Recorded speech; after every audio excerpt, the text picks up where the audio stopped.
Hi, good morning, sir. Can I have your order now, please? Can I have six pieces? Six nuggets then? Okay, sure. Anything else to top up? Like any drinks outside? Yeah, I want three. Just a meal, brother? Yeah, the meal. Okay, Yeah. Three curry sauce. Oh dear, I'm so sorry, but we only can give two. Is that okay? Why? Well, you can speak to my manager behind, but it's a new regulation that we have now. So probably I can exchange you for chili sauce. Is that okay? Ma! They're not giving me curry sauce, Ma. I don't know. You can get it for Sunday. They said they only can give me two.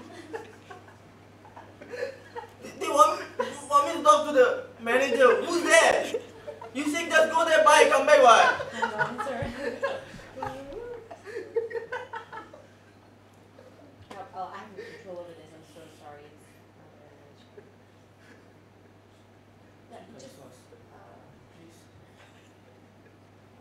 we have to pay for the extra one. Is that okay? My mother. How much is one extra? 30 cents only. Do you have it? Pa! Calm down. What did you tell me? Go there, pay, come buy and come right. You give me exact money. The curry sauce is extra 20 cents. It's 30 cents. 30 cents, ah? Pa! I want my curry sauce. I don't care. Hey, what's the problem now? I'm talking to my father. Oh, sorry, sir. I can't make a lot of noise. One curry sauce. Three curry sauce. Yeah. You keep buying. Probably I'll call the manager now. Okay.